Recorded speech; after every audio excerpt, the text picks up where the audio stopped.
So Jacob is going to have to eventually make his way home. And that's what we see him starting to do this week. He's going to leave Shechem. He's going to head down to Bethel, which is heading towards where his father is.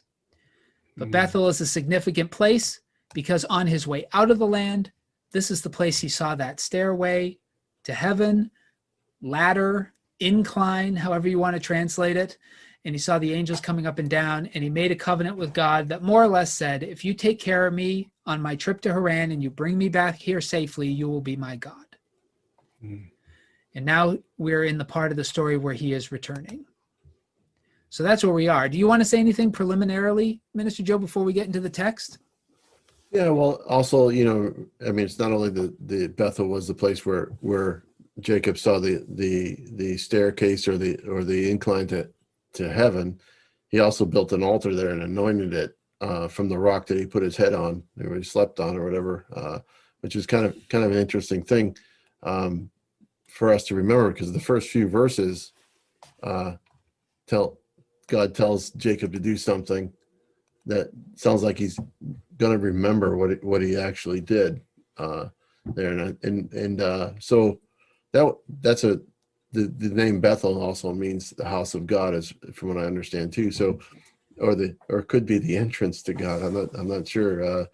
If it depends on how you look at that. And so, but this is that should be a good memory in his mind. And I think a lot of times we often do that after we've been through some difficult stuff or times.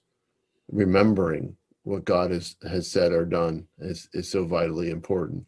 And so have you ever, Minister Joe, stood in one place and looked out to the future with uncertainty, and then years later found yourself back at that same place where you had started, and reflect on the journey that from this place back to this place? Have you been in those situations? A few times, but there's been times where I've wanted to go back to where I started. And here I go, gonna quote the Princess Bride. back to the beginning. There's that temptation always to go back to what we know or what is comfortable. Yeah. But it's never ever exactly the same as it was when we left. Yeah, and neither are we. Yes, right. So it's kind of anticipation. I remember last January, or just before January, we went home, and it turns out now to have been the last time I've seen my family, because COVID descended on us, and I haven't seen them since.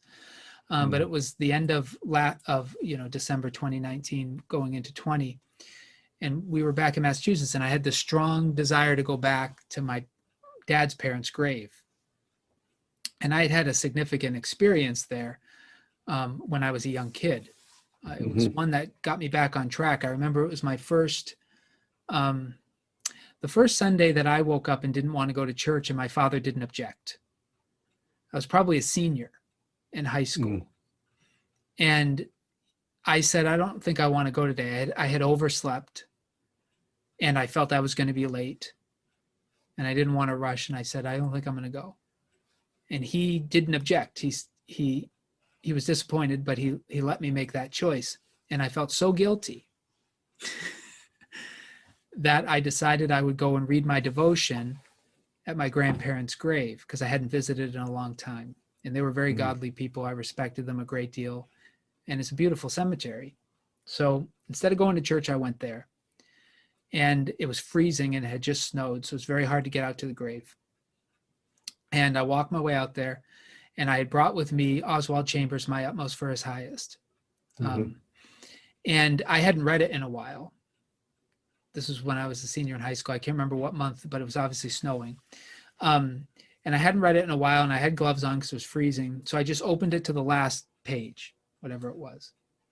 And the first line I read was, "Have you had a white funeral?" It was the first line. And I'll never forget that particular devotional is all about holiness. It's all about sanctification, about letting whoever you were die and letting go of your grip on it so you can become what God wants you to be. And two things happened to me that day at the grave.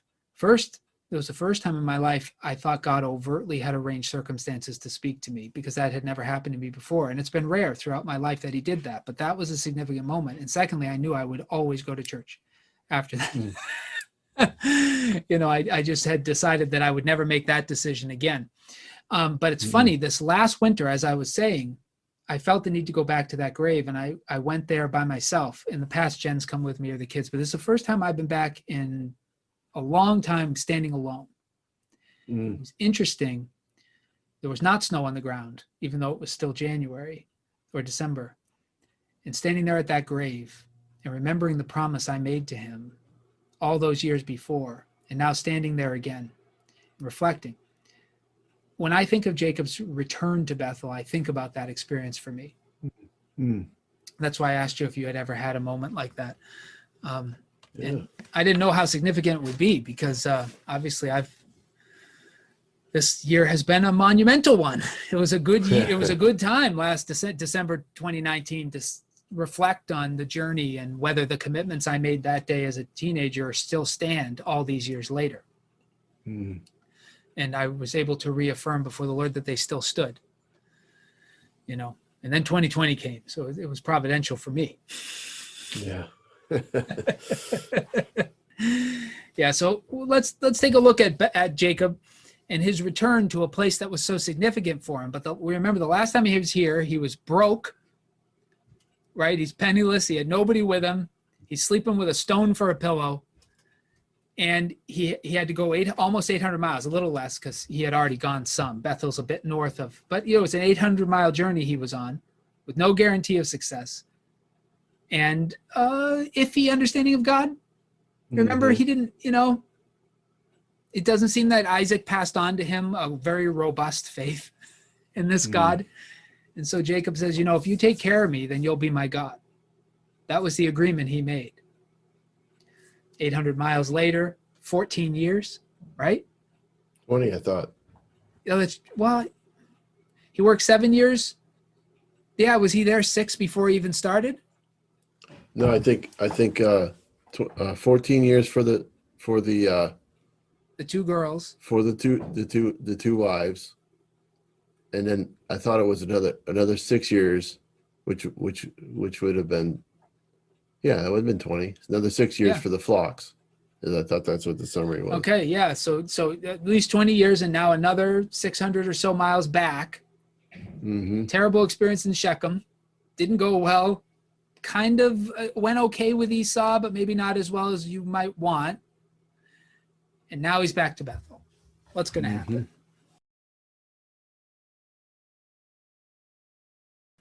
Oh, yeah. So thankfully, God doesn't make him wait too long. God seems to think this is significant as well. So this is chapter 35, verse 1. God said to Jacob, arise, go up to Bethel and settle there.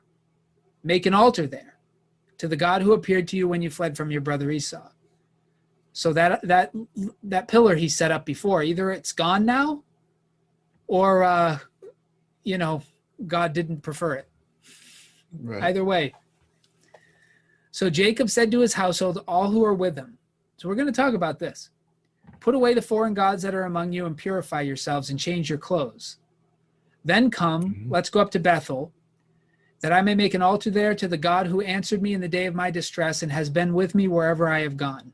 So they gave to Jacob all the foreign gods that they had and the rings that were in their ears. And Jacob hid them under the oak that was near Shechem. I want to get into this next part, but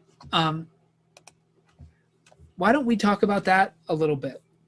Yeah. Any surprises there for you? There are definitely for me. So if you don't have any, I'll put my surprises out there. But what stands out to you as we think about this?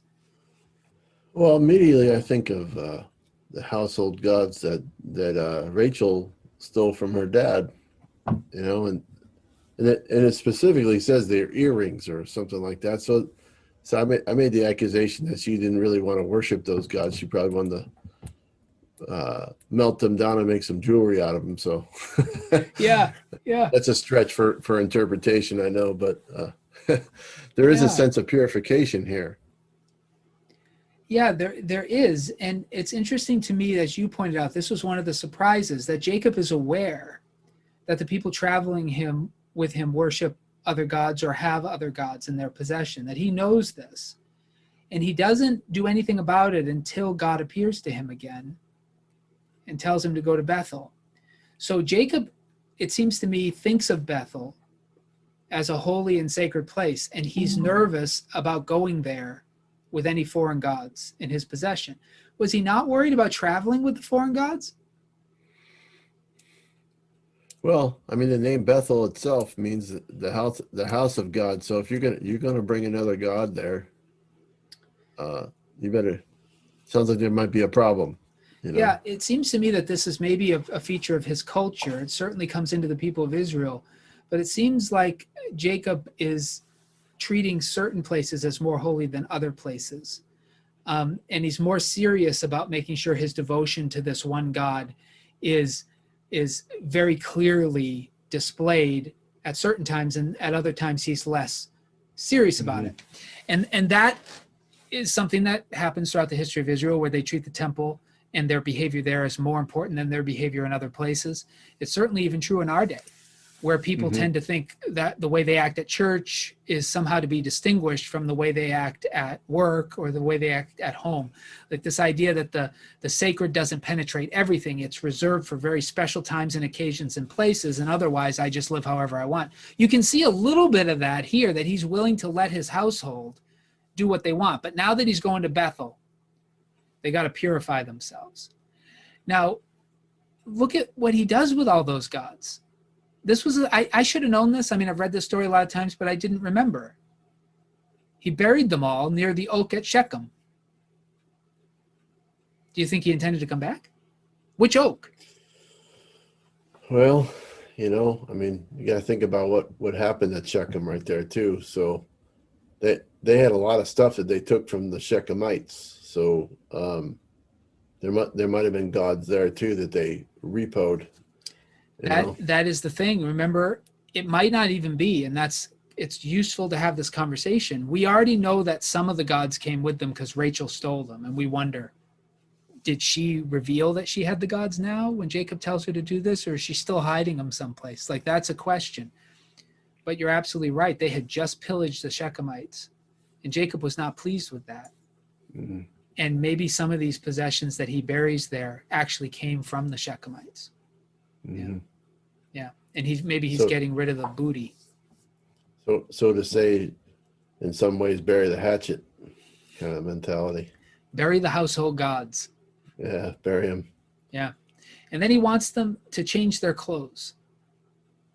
What do you think the significance of that is? Up to this point, we have no law of Moses. We have no rules. God hasn't given anybody any rules for how to approach him. So Jacob's probably taking his cues from the culture at this point, or maybe from the behavior of his own father or from Abraham. But what's the significance of changing clothes? Yeah, I mean, I think oftentimes that's a way of some people in our culture would say, the clothes makes a man, or whatever person's wearing. But I think in this circumstances is talking about. I mean, it says purify yourself and change your clothes. It means actually clean up yourself, make yourself presentable. Because they were shepherds. They were, should we say, perfume non-existent. Yeah. I mean, that's what my impression is that, hey, Yeah, and why is that hygiene. important when you come into the presence of God? Like that's the challenge.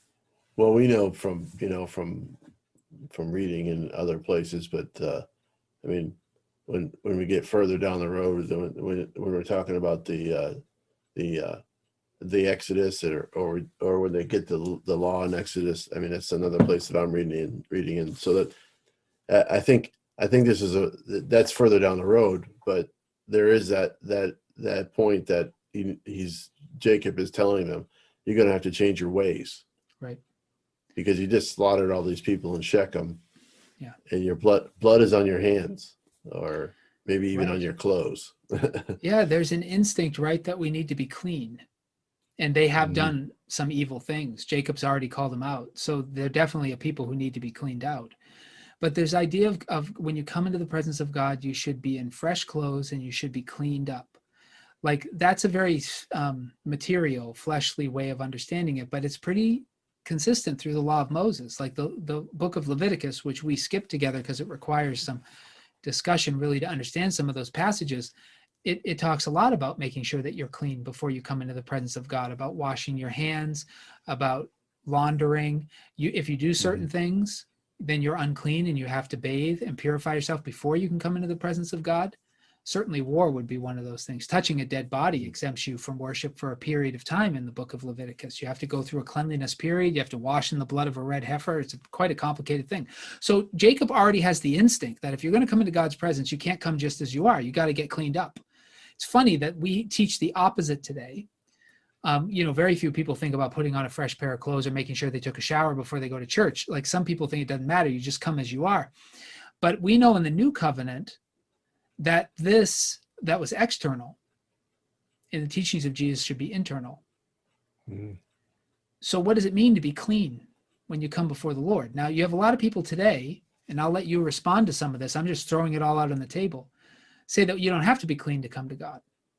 You just have to be repentant. That's the point. Come as you are, filthy, dirty, however.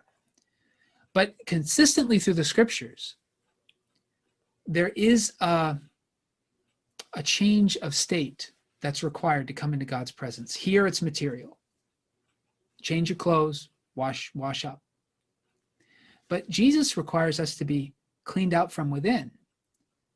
And in the New Testament, that's called repentance, confession, right? You don't have to come having never sinned, but you have to come having been cleaned out.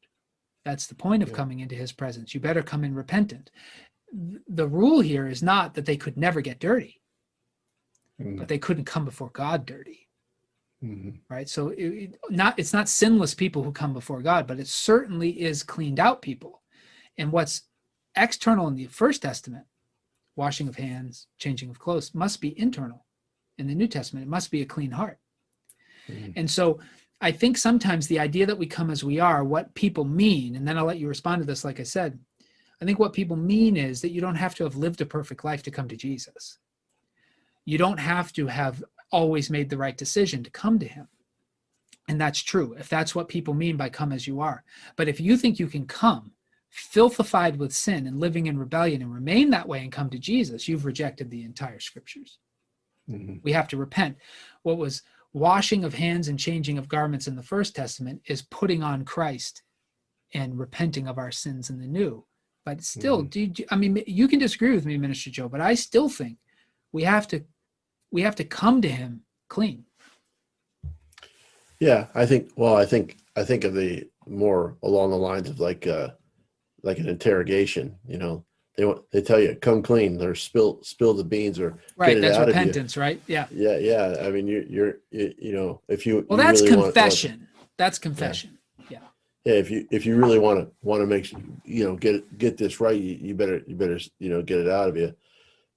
It's interesting in this passage that it uses the word purify yourself, because it doesn't really make it sound like, or it feels exterior to the actual context, because in some ways you would think, like, your son comes home, he's been working in the fields, he's full of dirt and all this sort of stuff, and you tell him, hey, go get washed up for dinner, make yourself presentable, shave or whatever.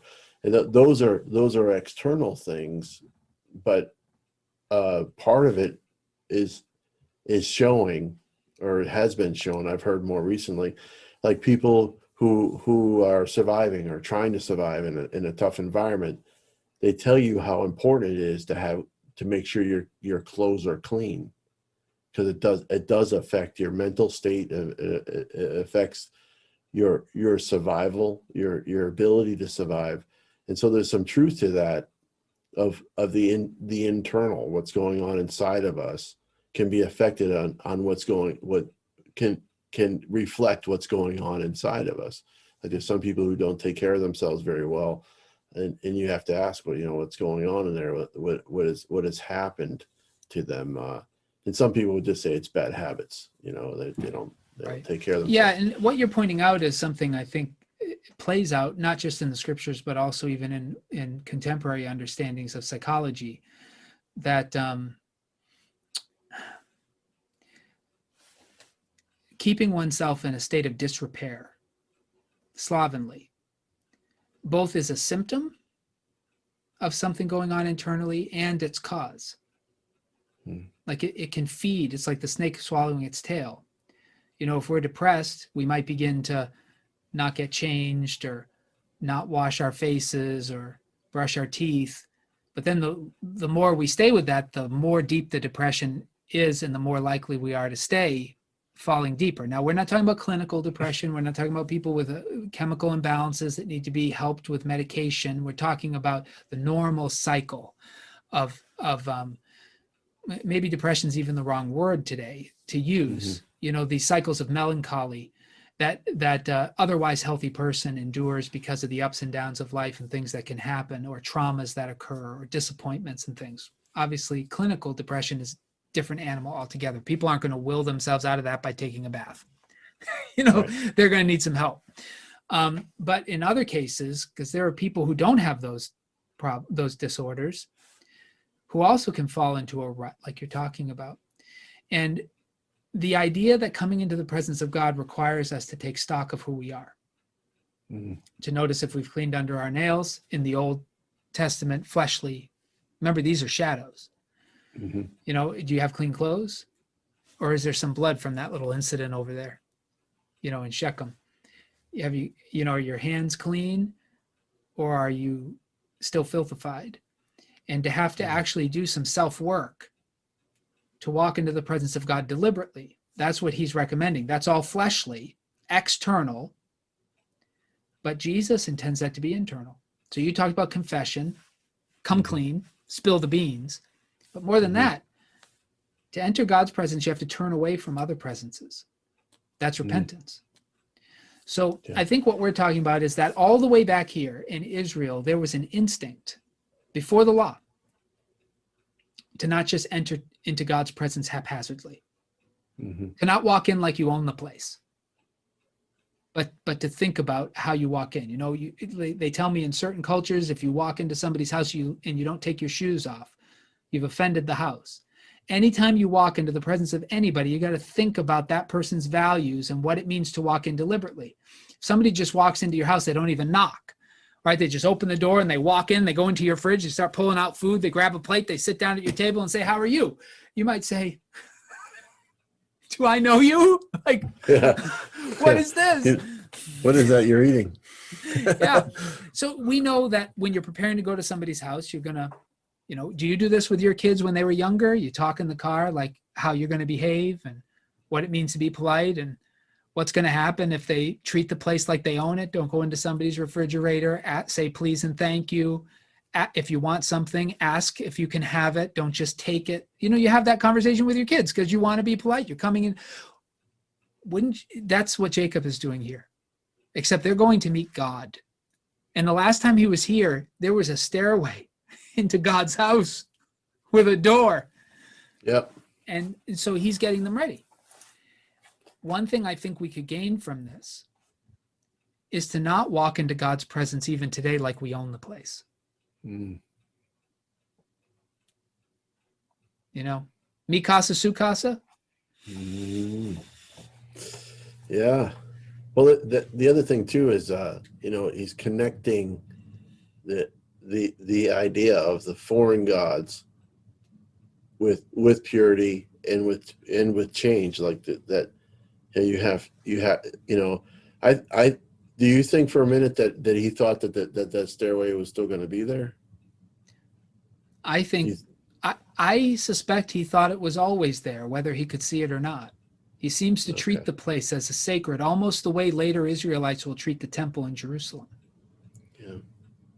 I mean, I must admit, I have a hard time thinking for a moment that slaughtering that many people, that they might not, you know, how do you get all that blood off of you? How do you, I mean, it's not just the physical blood, it's what you saw. Yeah. Or what you see with your eyes. So he's telling them, clean this up because you're not going to be able to handle what you see next if this is on your mind. Yeah, it's sort of like, all right, kids, best behavior, somebody important. We're going to see somebody important. And we've just done some stuff.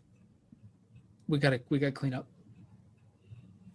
You can't bring that with you. Yeah, we're not going to trounce around this guy's house with muddy boots. We're not going to touch this guy's food with filthy hands. And we're not going to interact with him with blood on our shirts. Mm-hmm. We're going to get clean. And some people say, that's work salvation. Like Jacob's they thought they had to do it, but that's not it. It's respect and respectfulness and an understanding of who it is you're coming to. It's sort of, was it, I don't know if it was with you, Minister Joe, or somebody else who were talking about it was with somebody else, talking about the woman who anointed Jesus' feet with her tears. Remember, he's at Simon's house, I think is the name of the Jewish leader. And this woman comes in who had been a prostitute. She falls at Jesus' feet and she starts weeping, and then she dries his feet with her hair. And of course, because she's a prostitute, Simon says, if you're truly a prophet, you'd know who was touching you. And what he is implying is you would know the law of Moses and know that you can't allow yourself to be defiled by a woman who is so filthy. But Jesus indicates that it's not her previous behavior that he's considering, it's her present behavior. Mm-hmm. And so she may have been a prostitute, but Jesus is more or less saying, look at what she's doing. She is remorseful. And not only that, she's actually washing my feet. You had a servant wash my feet. You didn't get down and wash my feet. You didn't offer that.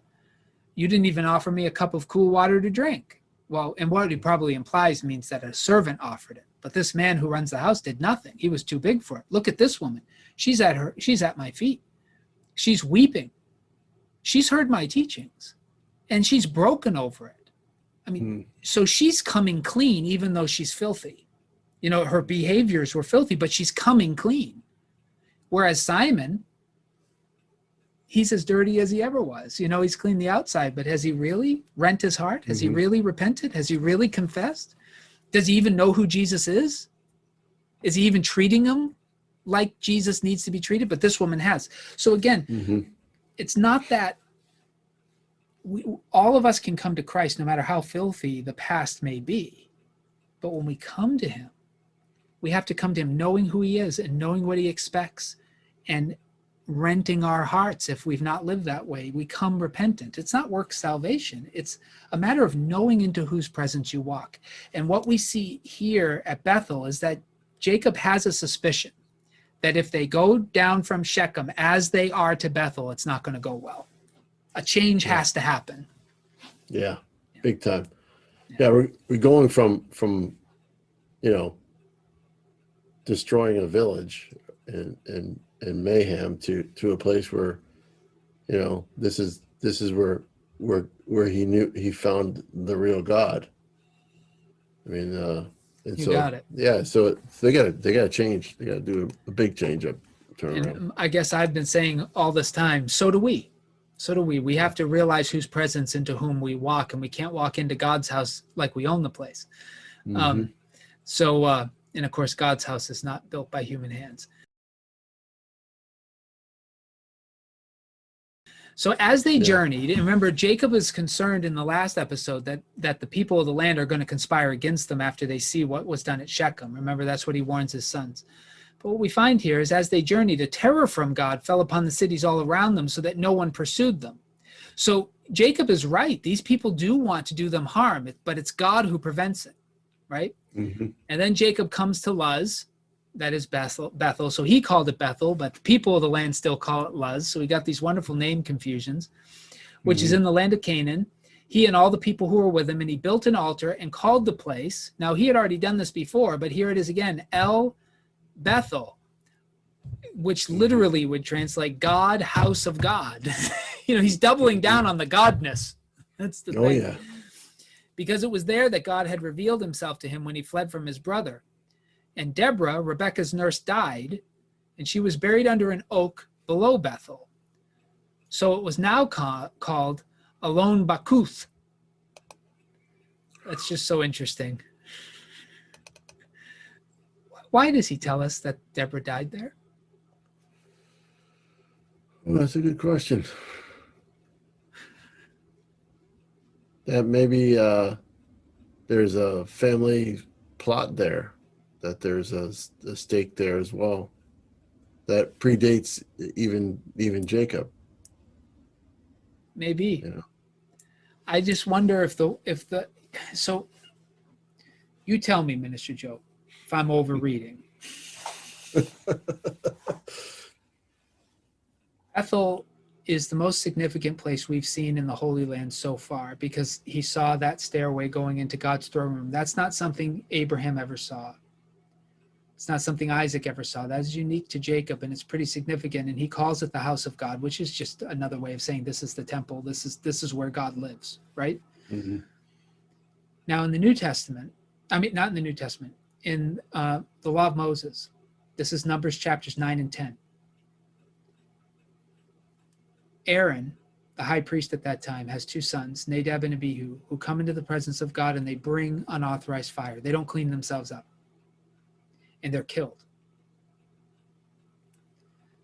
Then later in the New Testament, a couple in the first church called Ananias and Sapphira, they sell a piece of property and they don't want to tell the people of the church that they're keeping some of it for themselves, which is their right to do, but they want to make it look like they're giving all the proceeds to the church, so they lie.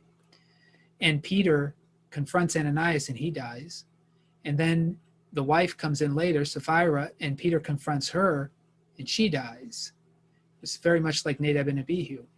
It's interesting to me that in returning here, Jacob is aware, right? I'm probably overreading, but we know that Rachel hid those idols. We know that Jacob vouched for her, and at that time she was not discovered. Is there any chance in your mind that her maidservant is carrying those idols into Bethel? I thought it was Rebecca, though. Oh, that's true. It says Rebecca's nurse. Oh, see, I'm reading this as Rachel. Oh. Yeah. I'm reading this as Rachel. So why is Rebecca's nurse here?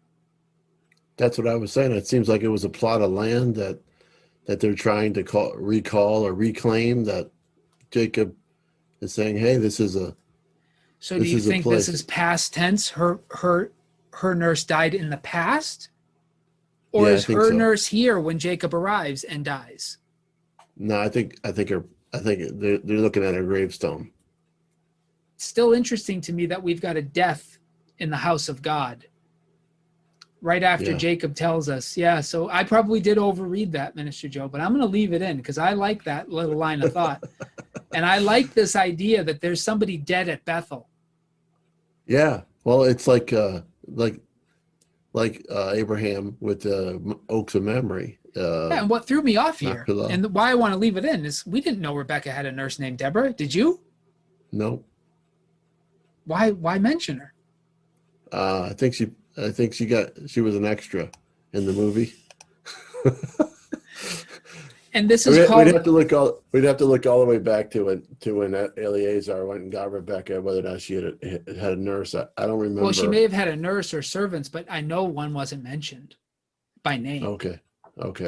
You know? Well, Deborah, is that I guess that is a Hebrew name because it's got the AH on the end. Yeah. Eventually, this becomes the name of a judge.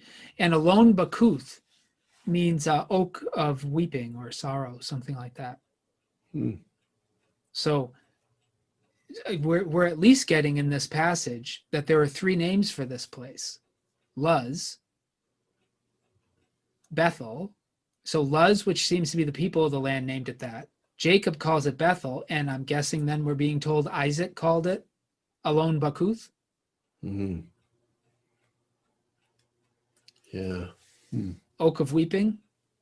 There's something about a dead body here at Bethel that reminds me of Nadab and Abihu, but it works so much better when I thought it was Rachel. Anyway. Well, that's a line of thought we have to depart from. Well, it doesn't mean that there's a correlation, I must admit, I think, with Rachel being there and dying. she's buried at Bethel, right? Right. Yeah. I'm probably just anticipating a little bit because Rachel is going to die in childbirth not long after this, and she is the one with the idols. But she does that after Bethel. She actually, I think, dies. Can't remember where she's buried, but I think she's buried closer to Hebron. She may be buried in the same place that Sarah was buried. But anyway, it doesn't happen at Bethel that Rachel dies. Hmm. But this is what happens sometimes when you're reading this. Something so good, and then there's a detail. Rebecca's nurse. Boy, they snuck that in on me, Minister Joe. Yeah, Rebecca's nurse. Yeah, it's a curveball, and I think but again, I think it's a stake in the land. Yeah, and one thing we are reminded of here is that the same place can have multiple names too, depending on who's naming it. And that might be more important to the history of the study of the Bible than you might or I might appreciate at first glance. Because one of the things we're told is when the Israelites are slaves in Egypt, they build, one of the store cities they build is called Ramses.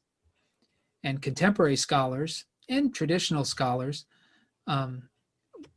they don't think that that could be named after Ramses the First because he's a pharaoh of absolutely no significance at all. So they think it must be named after Ramses the Second, which forces them to date the Exodus much later than the Bible does. And that affects whether there's archaeological evidence for the Israelites coming into the land.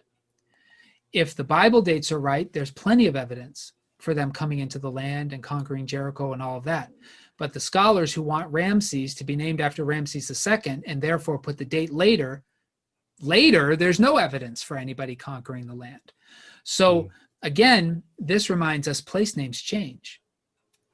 Like this place has 3 names, Luz, Bethel, and Alon Bakut, depending on who you're talking to.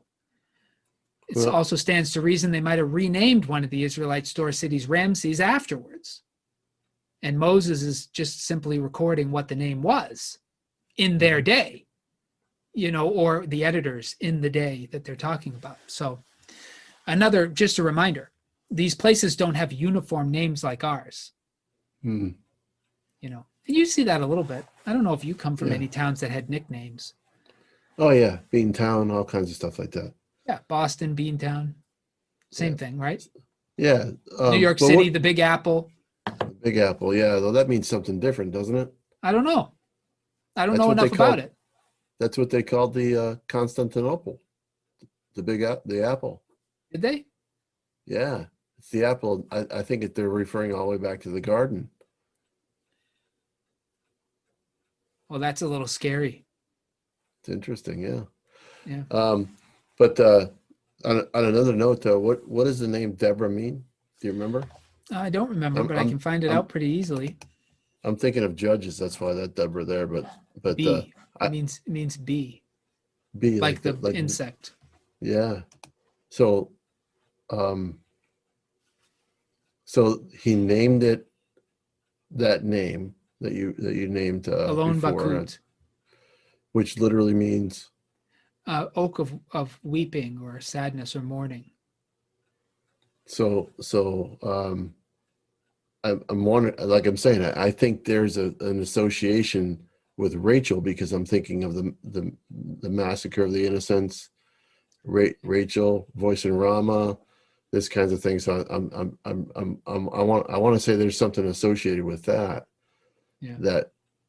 That's associated with Rachel because of she dies. This is in Jeremiah, right? A voice is heard in Ramah, Rachel weeping for her children because there'll be no more. And that refers to the slaughter of the infants in Bethlehem. Yes. And it's an interesting one, of course, because Rachel has no connection to Bethlehem other than here. Right. She will. But Bethlehem is in the tribe of Judah. Rachel gives birth to Joseph, which are the tribes of Manasseh and Ephraim and Benjamin. So it's an interesting pull, and I think you're right. I think that reference in Jeremiah has to come back here to Genesis, because other than that, it doesn't make very much sense. Right. The physical meaning of that word that you just said, because I'm not going to try to pronounce it right now. Yeah, Bakut. Yeah. Morning. So there is an opportunity of suffering that's a keynote here. Yeah. Why they tie it to Rebecca, I think maybe that could be confusing. Yeah, the Rebecca thing threw me off. I was so happy until then. But anyway, it's a strange detail, and I still think there's some correlation with the house of God and a death here. And I wonder why Deborah died there. And obviously it's called the Oak of Mourning or of Weeping. So she's obviously important to Rebecca. And I don't know why. Was the weeping because of what caused her death, or just because she was so very close to Rebecca and they were sad to have lost her? We're not told any of that. There's a whole story here we don't know, but it's brought up here, I feel like, for the reasons I was talking about, because there's something associated here with the holiness of God and a death. I think that's the correlation. Otherwise, it's hard to make sense of why, unless the place name's important, but it never gets mentioned again that I can recall. Yeah. So it's interesting, and it might connect with Rachel. So this is how it works to navigate this out. You just got to try some trajectories, see what works. Yeah. Well, there might be some more clues to flesh out here. Yeah. Now, we don't know how many times God appeared to Jacob previously while he was in Haran. He tells us after the fact that God told him to do things a few times. But here it's becoming a little more overt, because God's the one who appears to him in Shechem and tells him to go to Bethel, right? And now in verse 9, God appears to him again. And I still can't tell chronologically if this is a flashback or if it's present tense. So you help me decide. The chronology here is quite complicated. So verse 9 says, God appeared to Jacob again when he came from Paddan Aram and blessed him. God said to him, your name is Jacob. Now, I most naturally read this as happening at Bethel, but it is a strange way to say it. Mm-hmm. Your name is Jacob. No longer shall you be called Jacob, but Israel shall be your name. So he was called Israel. God said to him, I am God Almighty, be fruitful and multiply. A nation and a company of nations shall come from you, and kings shall spring from you. The land that I gave to Abraham and Isaac I will give to you, and I will give the land to your offspring after you. Then God went up from him at the place where he had spoken with him. Jacob set up a pillar in the place where he had spoken with him, a pillar of stone, and he poured out a drink offering on it, and poured oil on it. So Jacob called the place where God had spoken with him Bethel. Mm-hmm. Now, that is a paragraph full of repetition. Right. Right? We had already seen his name changed when he wrestled with the angel, right? Yeah. And but again, I think this is an opportunity where it's making it very clear that it's God that's changed his name. The like, so much to say as an affirmation, and then another recollection or reinforcement or affirmation of the promise to Abraham, carried through Isaac, and then ultimately to Jacob here.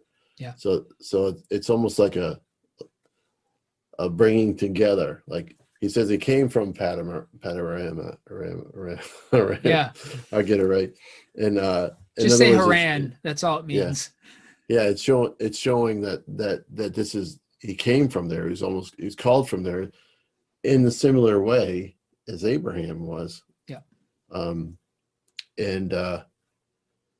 the physically changing his name to Israel. I think the response of being touched on the hip when he was wrestling, he says, your name will no longer be Jacob, but will be Israel. I tend to feel like if this is a messenger of God that spoke to him directly, and there's debate whether God was actually wrestling with him or not, or if it was a man of God or a man. But the point is made clear, I think, here, that it's actually God who's changing his name. My understanding of biblical theology, I find it unlikely that it's actually God in the flesh, but there are people who want it to be. Yeah. So my point is that it's a reinforcement affirmation. Yeah. Of Or maybe You know, this is the official time it occurs. Does an angel really have the authority to change a name? Maybe he just more prophesied it or anticipated it, but this is the moment that it gets officially changed. And it's well, important that God does this. It's interesting, though, to me, the way that God wants to take naming into his own hands, because Abram's name was Abram, and God changed it to Abraham. He changed Sarah's name from Sarai to Sarah. God's the one who named Isaac. He gave Abraham and Sarah the order to name him Isaac, and his name is stable throughout his life, but God's the one who gave it to him. And now Jacob was named by, I think, his mother in the story, and God wants to rename him. God is absolutely insisting that he's going to name these guys. yeah, and let's be honest. I don't know any mother would really want to name their kid that name, but I mean, even though my nephew's name is Jacob. Yeah, because nowadays Jacob is just a name from the Bible and it has a history behind it. But of course, we know at this time it means heel grasper.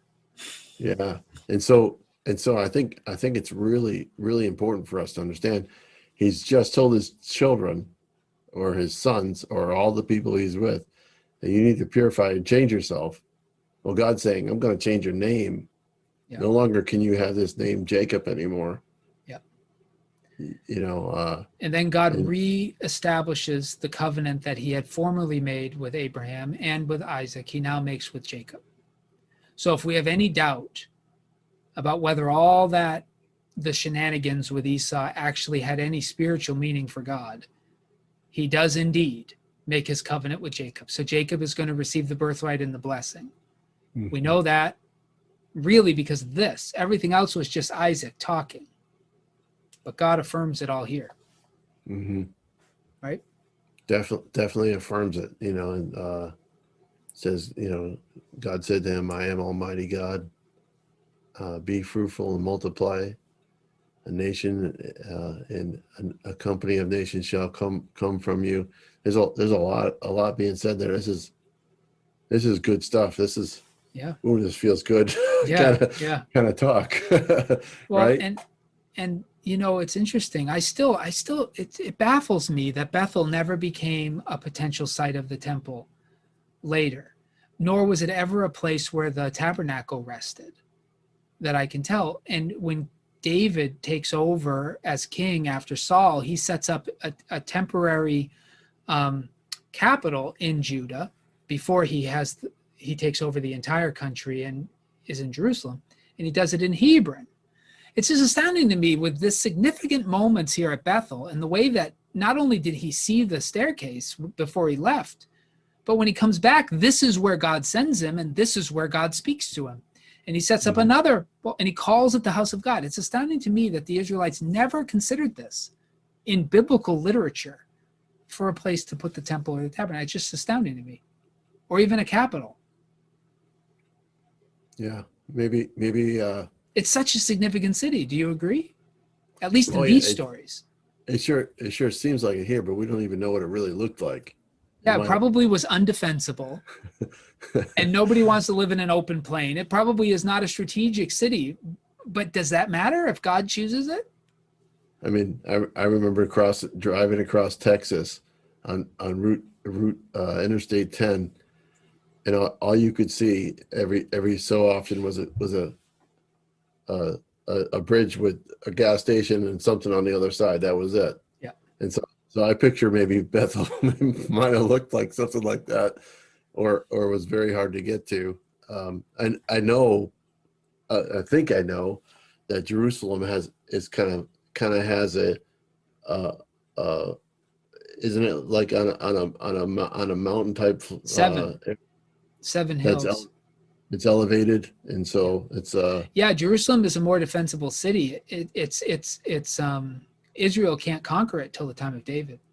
David conquers it. I think it's a Jebusite city up until then. It's very defensible. And if you're thinking in the flesh, you're not going to choose the place God chooses. You're going to choose the place that you can protect yourself the best. And that's what they do. But I suspect Bethel, however indefensible it is, seems to be the place God is choosing to reveal himself to Jacob in a very unique way, twice. Right. And that we talked about earlier about going back to the place where you've you've encountered God or so you would think that would be a place where people would want to go to worship. Right. So Yeah, but it never seems to take on. I mean, it remains a place name throughout Israelite history, and there certainly are events that occur there, but nothing like this. right, and so it makes you wonder, what ruled the day. Yeah, and it seems like they tended to prefer cities easier to defend and more fortified, just like the people of the land. But anyway, Bethel seems significant to me. And here is the what you were referring to earlier. They journeyed from Bethel when they were still some distance from Ephrath, and that's Bethlehem. Rachel was in childbirth, and she had hard labor. When she was in her hard labor, the midwife said to her, "Do not be afraid, for now you will have another son." As her soul was departing, for she died, she named him Benoni, but his father called him Benjamin. Benjamin we say, but Benjamin. So Rachel died. She was buried on the way to Ephrath, that is Bethlehem, and Jacob set up a pillar at her grave. It is the pillar of Rachel's tomb, which is there to this day. Israel journeyed on and pitched his tent beyond the Tower of Eder. While Israel lived in that land, Reuben went and lay with Bilhah, his father's concubine, and Israel heard of it.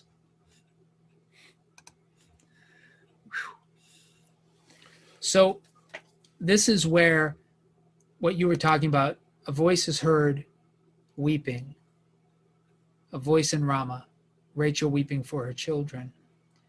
We know that the only place that can connect historically is to this scene that we just read, and her weeping here was because she was dying. So if we look a little bit more at this map, let me just show you the map so you can see where we are and why all of this makes a lot of sense. They came in at Mahanaim, right? Traveled across to Shechem, down to Bethel, and they are continuing to head south. This is where Bethlehem is. Hebron is south of that, and then Beersheba. So that's the journey that they're on. So after they leave Bethel, Rachel gives birth somewhere between Bethel and Bethlehem.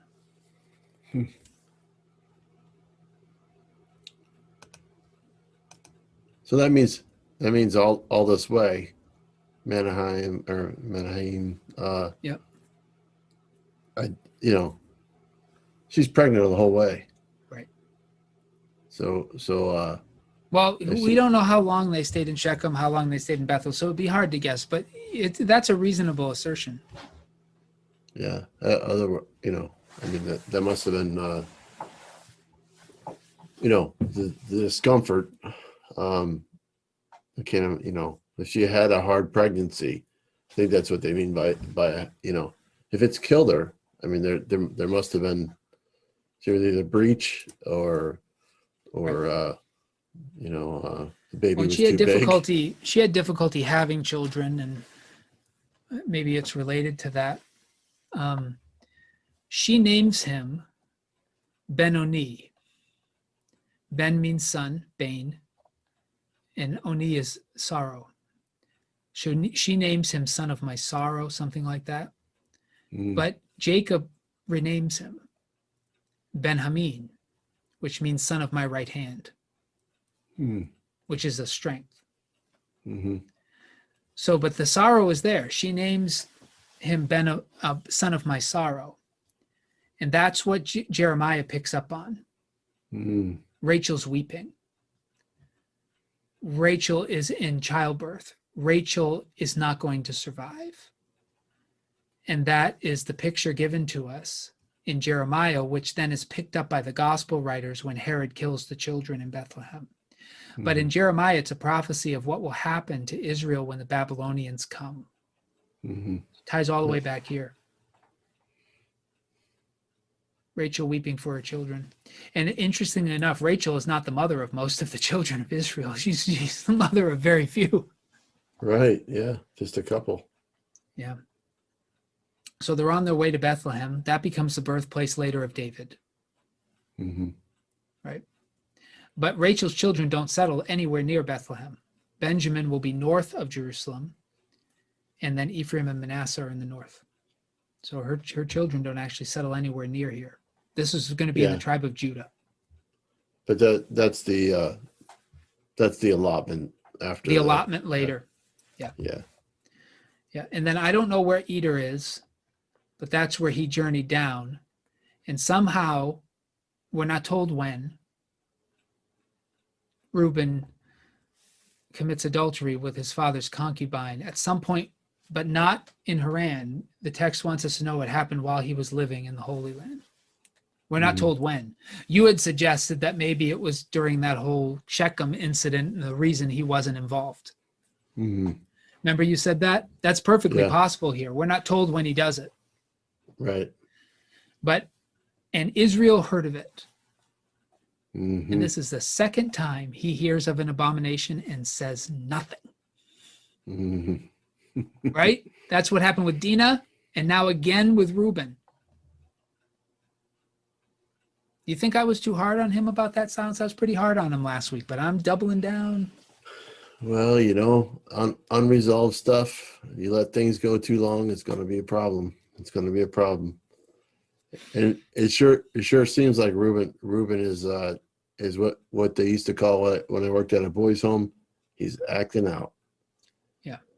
He's acting out because there's got, I mean, at least it's not, this, am I getting this right?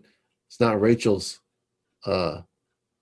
maid. This is actually his own mother's maid, right? This is his own mother's maid, I think. No. I'm just reading what comes next in the text. And it says Bilhah is Rachel's maid here. Oh. Zilpah is Leah's. So he doesn't have the one that's associated with his mother. I get it mixed up, sorry. Yeah. Yeah, I get it mixed up real easily. Yeah. So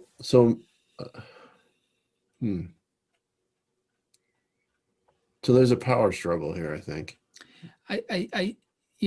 You can't tell what Reuben would have been thinking. This is going to cost him the birthright. When Jacob later blesses his sons, he mentions this. That's the first time he actually speaks truth to Reuben about this experience, is way at the end of his life when he's blessing all the 12 sons. That's the first truth speaking we really get from Jacob about how he feels about everything. Reuben is going to lose the birthright because of that. He clearly knows he's fallen out of favor with his father because he's also the son that's going to try and save Joseph. Right? He negotiates. They want to kill Joseph. He negotiates to put him in a cistern. And then the text tells us that he wants to come back later and rescue him. But they sell him into slavery before he can do that. So Reuben, he loses something here that he tries to get back through machinations later in the story. It never works out for him. But yeah, it could be a power struggle. It could just be that he let his loins get the best of him. We already know that Jacob isn't really that concerned with his wives. It's not like he's watching over them or anything, especially if they're not named Rachel. Mm-hmm. So, who knows? But he hears of it. But are talking, Minister Joe. Well, the target, I mean, Rachel just died. Let's just face it, Jacob's no youngster either right now. So I'm sure he's not giving any attention to any of his wives, really. Yeah. He's probably 65, 70 years old by now, right? Yeah, or older. I don't know how long now he's lived in the land. We knew how old he was coming back to the land, but now he's just living there. Who knows? This could be hugely compressed. He's over 60. We know that much because he was 40 and then went to 20 years with Laban. So he's at least 60 something. Yep. And so I think when Rachel dies, there's this idea, Reuben saying, well, maybe I'll help out his side of the family a little bit, maybe. Could be. Yeah. I'm going to not give him any benefits of the doubt. Well, I mean, I'm talking about what Reuben may be thinking. Yeah, but, I know. I don't. Okay. Yeah, I don't know. I think Well, Jacob might have encouraged it. This, I keep going to other stories later in the scriptures, but it just reminds me of what Absalom did. And so when you say power struggle, that's where I went immediately. Absalom slept with his father's concubines, David's concubines, to solidify that he was the heir and that he was taking over. This could be a way that Reuben was declaring himself the patriarch. That's certainly what Absalom did, and it might be a feature of the land. So I'm not opposed to the power struggle thing. I'm just opposed to giving Reuben any good motives. Yeah, right. Well, it would certainly, it'd be different if it was his mother's servant, I guess. Right. Yeah, maybe. I don't know. It probably would have been more, maybe to his mother, it would have been more important. Yeah, right. Yeah, that would have been really weird. He might have not gotten away with that if it was his mother's maidservant. So I can't understand his motivation. It feels a little like he's marking his territory, feels like he might be trying to establish himself or somehow indicate that he is the heir. But whatever he's trying to do there, it doesn't work out for him. He loses his father's favor, and he will try to get it back. So it's an important detail of the story. We needed to be told this because it makes sense of Reuben's behavior later. Right. But boy, it's not going well for Jacob since he got into this land. His favorite wife is dead now, right? His oldest son has slept with one of his concubines. His daughter has been raped, and his two sons murdered in an entire city. It's not the way you would expect the homecoming to go. Right. And then I think at the very least we could probably say this is a teaching point that's in the text for the very fact of, this is totally against the rules of after the law is given. So it's definitely a teaching point, because we know from experiences in the reading in the past where when things are done in desperation, people tend to make either desperation or ones that have been drinking too much wine, like Noah, and bad things could be coming. And I think that's one of the reasons why this is in here is definitely a teaching point. And somebody could probably rationalize it and say, well, that Abraham did marry his sister, but this isn't as bad as that. But when you realize what's going on here, how it undercuts Jacob, it's nothing like we read in the beginning of the chapter. Purify yourselves, right? Change your clothes. It's like the total opposite. And so this is not a good commentary on the status of Reuben, what he's thinking, and so I think it almost seems like a power grab for Rachel. Take hey dad, in your kind of in Jacob's face, I'm gonna take control of this side of the family, kind of thing. That's what it feels like. I agree. It kind of has that feel to it, especially in light of the way that this gets played out later on with how heirs can try to solidify power. You also have, in the line of David, one of his sons tries to assume the throne by getting close to the woman who warms David's bed. Some of you might remember that story when it occurs. So this looks like a jockeying for power to me. It doesn't go very well. Doesn't accomplish what Reuben may have thought it would have. Yeah. But again, they're behaving just like the people of the land. And then after this, we get the listing of Jacob's sons. So the sons of Leah, Reuben, Simeon, Levi, Judah, Issachar, and Zebulun. Sons of Rachel, Joseph, and Benjamin. The sons of Bilhah, Rachel's maid, Dan and Naphtali. The sons of Zilpah, Leah's maid, Gad and Asher. And those are the sons of Jacob. So, and it says born to him in Padam Aram. But of course, we know Benjamin was born in Israel. He's the only one born in the land. Is Benjamin. Yep. And then we're told, and we'll probably stop with this because I think this has all gone longer than we expected. But then Jacob goes further south, and he comes to Isaac at Hebron, another place with three names: the Oaks of Mamre, Kiriath Arba, or Hebron. All three, that's the same place where Abraham and Isaac had resided as aliens. And so Isaac dies. He's 180 years old. Isaac breathed his last. He died and was gathered to his people, old and full of days, and his sons Esau and Jacob buried him, which recalls Abraham being buried by Ishmael and Isaac, right? So 180 years old Isaac is. He lived a long time after being near to death and needing to give his birthright and blessing because he was so old. Yeah, He's at lived a long time. least this 60, 70 years. I mean, considering Esau was waiting for Isaac to die. Right. in order to kill Jacob. So we don't even know if that plan is still in play till right now. Right? Yeah. This is the cliffhanger. This is the cliffhanger, because you kind of assume maybe Esau, when he meets Jacob, he's forgiven him, right? Because we assume, we knew better, but you're just reading, you assume Isaac's dead. And if Esau's going to kill Jacob, he's certainly going to do it now, and he doesn't. So you're like, oh, well, maybe he forgave him, or maybe he had enough. And then we find out, oh, by the way, Isaac hadn't died yet. That's right. Isaac hadn't died yet. By the way, we'll take the 550 animal gift you're gonna give me, and yeah, and then we'll see what happens when Dad dies. Yeah, but my kids pointed out that they would have had more than enough. Like if they had 400 guys and they got 550 animals, that would have been one for more than one a piece to lead away. Right. You know, and who Keep knows busy. how good of shepherds they were. Yeah, they were busy. So, and happy.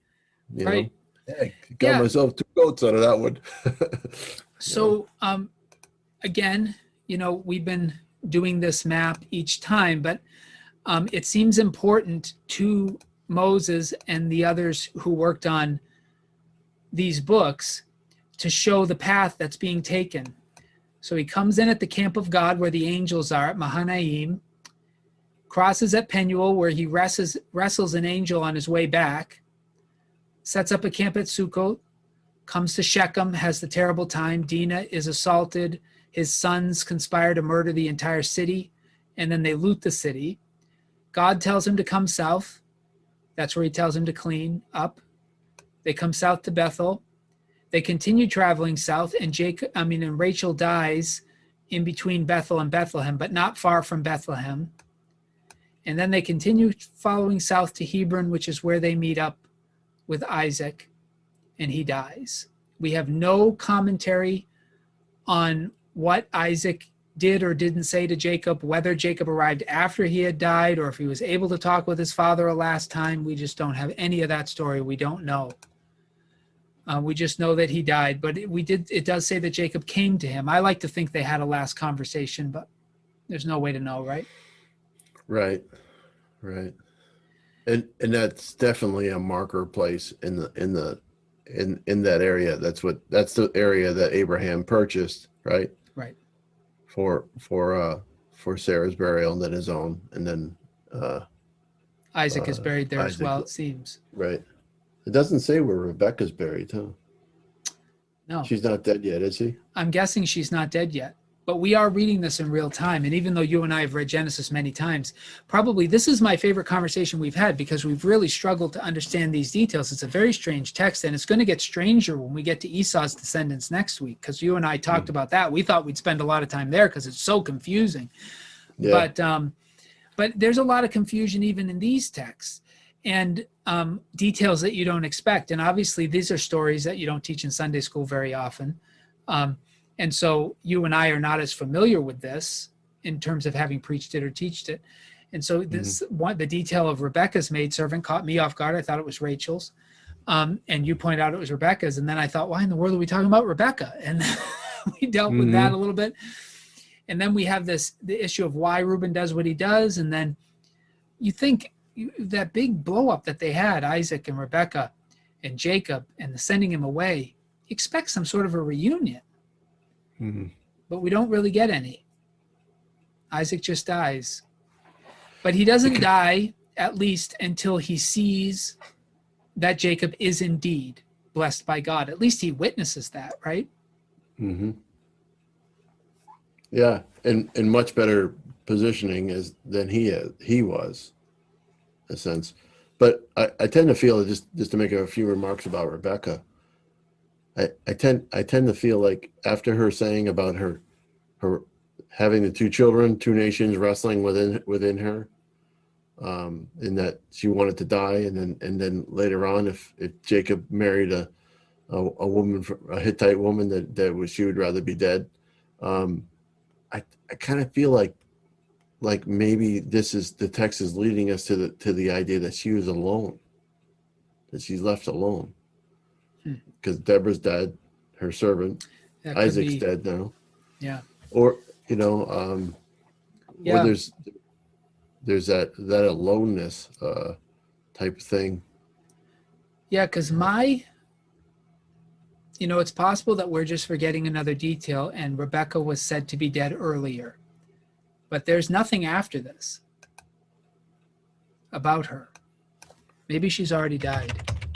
I'm going to look that up just to be safe. That would be helpful, and because you recall and you remember that potentially that Jacob was closer to Rebecca, and so this seems like there's closure between he and Isaac, this last portion of Scripture, which is good. I mean, we like that. We like to see that Esau was there to help bury him, even though that's a cliffhanger too. Rachel's death is not narrated. The next time she appears in the story is in chapter 49, when we're told that she was buried in the same place as Isaac. Rebecca, you're referring to? Rebecca, yeah. What did I say? Rachel. Oh, see, they've got me stuck on this now. Ooh, sorry. Yeah, just trying to make so sure. Rebecca never comes up in the story again. Her death is not narrated, but it is said in chapter 49 at the very end of Genesis that she's buried in the same place as Isaac. Oh, okay. But who knows when she passed? Maybe she is alive. Maybe she's there and she meets up, and Isaac's the one who finally dies. Yeah, isn't it so interesting how many details were not given? I think that's what makes this particular episode we've discussed this week hard, because there's a lot of narrative gaps in it. Just out of nowhere, like the detail of Rebecca's maidservant dying, and that corresponding to a third name of Bethel. Like, when did that happen? Did it happen like ages ago? Did it happen before Jacob left, after he left? Was it contemporaneous with his arrival at Bethel? Like, when did this occur? We don't know. Right. Just happened. Yeah, unless it's trying to reflect on the actual experience of what Jacob was experiencing when he was there. I mean, this is the doorstep. Can we call it that? The doorstep of God's throne. Yeah. And yet Deborah died there, and it meant brings on a different meaning of what Jacob was experiencing there, because of his sons. But of course, he wouldn't have known she died there just by looking at a tree, unless he knew she died there because she had died before he left or something like that, and we're suddenly given the detail now. I'm still convinced that the reason that detail is there is to correspond death with Bethel, with God's holiness. But it's a very strange detail. That makes this text difficult. You got to really pay careful attention, as we've demonstrated, to even what it's saying. So this has been a fun one. And I think next week, we're going to get into the story of Joseph soon, probably next week after we do a little discussion of Esau's descendants. But this whole section here, I would say, from 35 all the way down through what we'll talk about next week, through the end of 36. It's quite a challenging section to get straight with other sections. It's almost like there was scarce information for this section, but it's still being put together in a particular way, and it's very hard to follow the narrative if you're thinking about chronology. You know, if you think this is primarily about history, this just drives you mad. It drives me mad. Well, I want to see a chronology. So when did God speak to Jacob? After he arrived from Paddan Aram? But are we going back now when he first arrived at Mahanaim, or is this now? You know, and then Deborah, when did she die? We don't know. Rebecca, we haven't heard about her in a long time, you know? It's very sandwiched together. And so when you read sections like this in the Bible, you have to kind of look at the themes more than trying to build a chronology, because it's clearly they've been brought together for themes. And I think we've handled that pretty well, but the chronology is very difficult. I don't think we can even figure it out. Yeah. That's why it's so vitally important to be asking, you know, what's the message you're to be taught here? It's not, I mean, so many people want to be like, you know, Sherlock Holmes, where they're collecting all the facts and still miss the what's the underlying theme, because you don't have all those facts or understand. There's key pieces that you might be missing upon.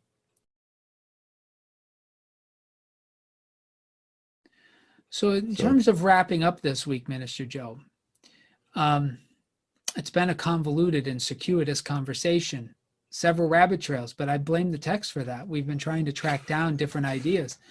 But I think for me, and then I'll let you say what you gain from this. Like for me, the principle of not just walking into a place you know God is promised to be or has been in the past or whatever haphazardly, but going in deliberately with some care, I think is something that carries on into the New Testament. We see it here when he tells his people to get rid of their household gods, to get clean, take their earrings out, which is an interesting one we didn't even discuss, and then get themselves ready because they're going to the house of God. That is, it plays out in Leviticus, and then it plays out in the New Testament in terms of what kind of obeisance and contriteness God expects when we come into his presence in the New Testament covenant of Jesus. So that one stands out for me. I think the holiness of that place and the fact that somebody went there and died there is significant. And I think that ties in with Nadab and Abihu, Ananias and Sapphira, and cautiousness coming into the presence of God. I think that's why it's there. And I suspect that there's a story we don't know anything about, but there's a reason that they mourned. Maybe her death was a surprise. Whatever it was, we're not told, but I think it corresponds to that sense of holiness. I'm convinced of that. And then we have this strange behavior of Reuben, which seems to be some sort of power struggle, which is very similar to the disciples after they've been to the Mount of Transfiguration. Jesus has testified that he's going to die. They all talk about who's going to be the greatest. And upon arriving in this land and going to Bethel, Reuben starts worrying about who's going to take over. You know, it's very similar themes. He does it in a wicked way. Jacob finally gets home. We wonder what the arrival will be like. Will there be a tearful embrace? Will there be any sorries? Anything? No. Isaac dies. So again, not everything is resolved.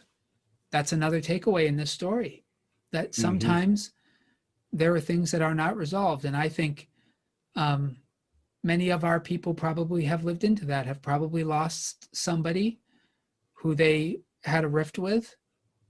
And by the time they got around to reconciling, it was too late.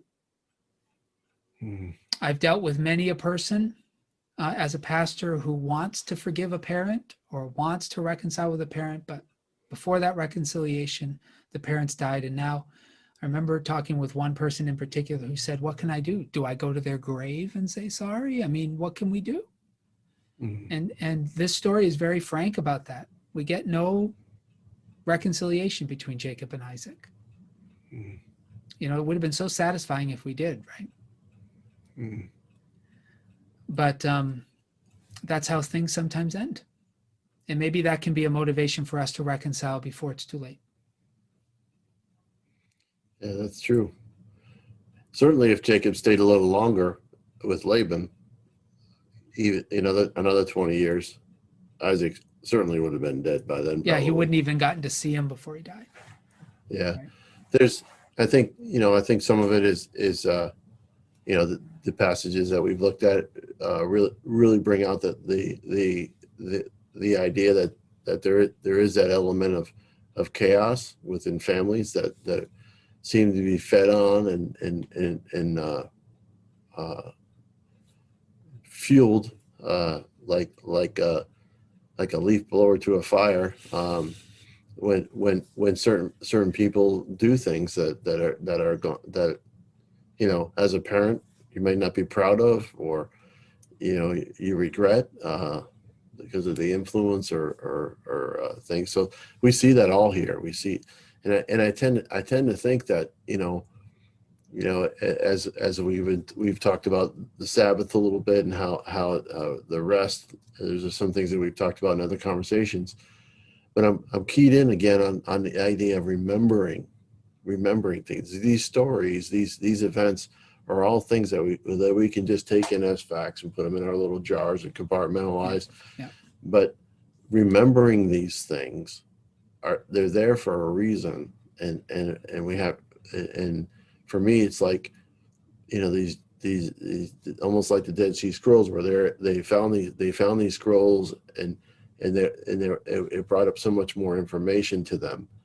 The details of these things are important. We just don't always know what exactly all the networking of information that comes out of it, and what God is really trying to tell us through it, because it wouldn't be there if it were not important. You're right. You see how much is not here. Like what is here must be important. Right. And so for me, in some ways, it feels good to hear them say, hear this verse 29 where it says, "And Isaac breathed his last, and he died, and he was gathered to his people, old and full of days." So that it feels like, to me, that feels like there's some type of resolution there, and that his sons buried him. Really never thought that would really happen. Yeah, you didn't think, when it all started, it didn't look like it was going to end the way Abraham ended, being buried by Ishmael and Isaac. Right.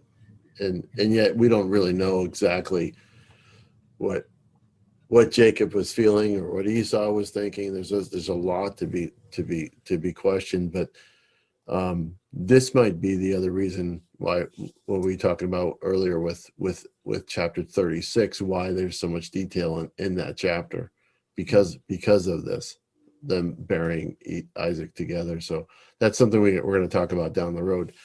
But I really feel, again, families can get really strained, and there's things that are embarrassing that people do at times, and then what that one time is in Shechem, but there's always somebody in the family who may, not always, but in a lot of families, where they create more chaos than others, and I think if we can learn anything from here, is we need to understand that we can't control everything that people do.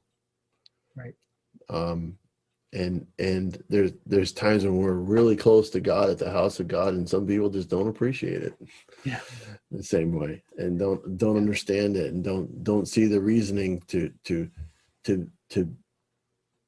be in their best positioning to hear what God has to say. And that's what I was getting at with that mention of Deborah dying there, and the other name of Bethel being house of mourning or house of weeping, because I think it's the theme that's being pointed out, that the house of God can be either a house of blessing, as it was for Jacob, or a house of mourning, as it was for Deborah. And it all depends on your experience of God when you're there.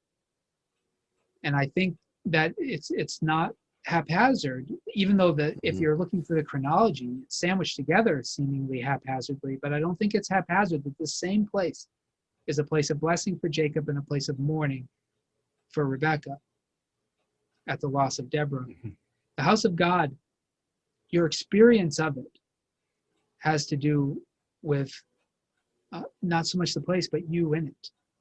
It reminds me of King Saul, where when he first receives the Holy Spirit of God, he's anointed king.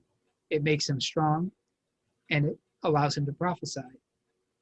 And then later, that same spirit becomes a tormenting evil spirit from God. It's not God that's changed, it's Saul. And whether the house of God is a house of blessing or a house of mourning has to do with what we bring into it. Mm-hmm. And I think that's kind of the thematic thing that putting these very unconnected, disconnected stories together does. It does something thematic. It just reminds us that this place had another name. For Jacob, it's a house of God. And it's a place where God blessed him. But for Rebecca, it's a house of mourning because it's where Deborah died. I don't think that's haphazard, even though if you're thinking history and chronology, it seems like you're sandwiching together two stories that have nothing to do with each other the geographical location. Yeah. Yeah. I think it has to do with maybe some of the emotions that Jacob was feeling. Could be a thought or an avenue to pursue, which we don't have a lot of time to talk about that. But I think there could be that, because names often will do that to you. Where, if you think his name has been changed from Jacob to Israel, they still call him Jacob at the end here with Esau. Yeah. But he's the most inconsistent use of a new name of anybody. And I still think that's because there may be some concern with Moses not to get the people of Israel too confused with Israel himself, with Jacob. But yeah, he is. I mean, Abraham, once he's called Abraham, he's always Abraham. Once Sarai is called Sarah, she's always Sarah. But Jacob goes back and forth. Right. And so those three names at Luz and Bethel and those three names, I think maybe reflect some of what Jacob was maybe experiencing. Yeah. And so, I think the different experiences of being in a place where God is. For the pagans, they don't even know he's there. They call it Luz. For Jacob, he knows he's there, and he calls it Bethel. For Rebecca or Isaac's family, it's about what happened there, not about who lives there. And it was a place of mourning for them. I think that's a perfect picture of how the place where God is gets named. By the ignorant, by the mourning, and by the watchful. Yeah. That'll Good preach, stuff. won't it? That'll preach. Oh yeah. That first part would really preach about sanctification. Yeah. Oh yeah, the cleaning. Purify yourselves, get yourself ready, or consecration, as you brought it out on Sunday. It's one of the reasons when I go to church, I don't need to wear my Sunday best. I'm not trying to promote any kind of wealth or prestige or anything like that, but I always want to dress differently than I do every other day, because I want to remind myself that where the people of God are gathered together, not the building, but where the people are gathered together, God has promised to be in a special way. And I want to, like, evidence, but that's all external. What really matters is whether my heart is right before him. But it also helps me to dress differently than I would normally dress, because if people invite me over to their house, like if I'm at my own house and I'm working in the yard, I'm probably going to wear jeans and maybe a flannel, or even sometimes athletic pants or something like that. But if somebody invites me over to the house, I'm not going to wear those things. You know what I mean? I'm going to dress for the occasion with respect. I do the same thing kind of coming into worship. But of course, we all remember that that's very external. You can clean up the outside and still have a filthy inside. What really matters to Jesus is like the adulterous woman who washes his feet with her tears. It's that our hearts are rent, not our garments. But in either case, you can't just come however you wish. That's the point. Yep. Very much so. Well said. Well, thank you, Minister Joe. And we will get into the chapter we both feared next week. So we've dodged a bullet here. And I hope these conversations help. And I hope I certainly demonstrated today that we're very much reading this in real time and letting it wash over us, and then noticing details. And the less familiar a passage is, the more things sneak up on you. But it's fun to do that because the Bible's alive. It is. Right? It is. So I hope. Any final words for the folks, Minister Joe, before we close it out? I could just say it in one sentence probably, is don't give up. Things may seem a little crazy and weird and unpredictable and confusing, but don't give up. Trust in God. Keep trusting him to reveal himself, to teach us, to lead us. Ask the question, what are you trying to teach me through this? It sounds like a dangerous question. It's a vulnerable question, but really, God is trying to teach us something through this. Yeah. It's whether we have the right mind, whether we're ready for it, whether we're willing for it, open to it. Yeah. And so I would say, don't give up. And along those lines, we remember through the story of Jacob that God can be with us and horrible things can happen at the same time. That God is clearly with Jacob, but he wrestles with the angel and gets a limp for life. God is clearly with Jacob, but his daughter gets raped. And his sons respond in a way that makes him a stench in the nostrils of the people of the land. God is with Jacob, but Deborah dies at Bethel at some point. God is with Jacob, but he never has that final conversation with his father. God is with Jacob, but his son sleeps with his concubine. You know, we sometimes think that these evil things won't happen if God is with us, but the story of Jacob shows us that these evil things can still happen even when God is with us.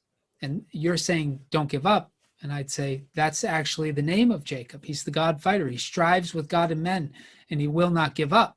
And he needs that kind of tenacity because his life is not easy. God is with him.